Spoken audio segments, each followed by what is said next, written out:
Nick Minute Physics.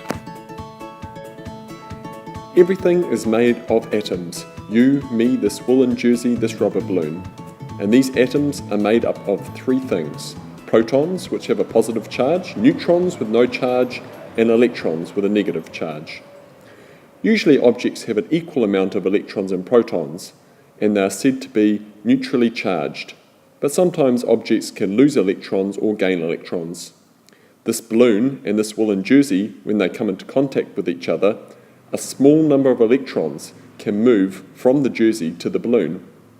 This is because some types of materials tend to give away electrons and some materials tend to take electrons. Originally, the jersey and the balloon had a neutral charge, but the balloon, having gained some electrons, now has more electrons than protons, so has an overall charge of negative. The jersey, having lost some of its electrons, has more protons than electrons, so has an overall charge of positive. Now this is where something interesting starts happening. The negative balloon and the positive jersey will have forces pulling them together, a force of attraction. This type of force is called an electromagnetic force.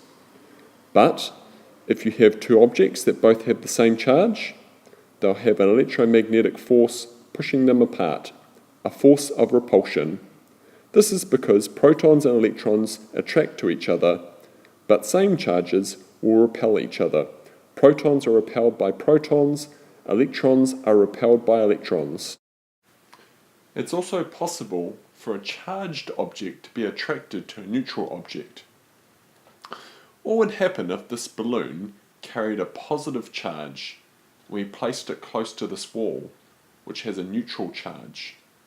Well, the electrons would be attracted towards the surface of the wall, but only very slightly, and this would leave the surface of the wall with a slight negative charge, even though the wall has an overall neutral charge, and the balloon could stick to the wall, in theory.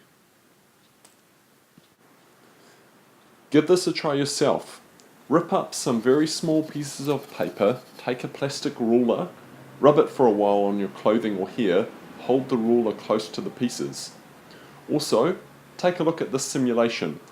Google search PHET, that's P-H-E-T, static electricity. Make sure you get the HTML5 version if you're accessing this on your iPad, and have a play around.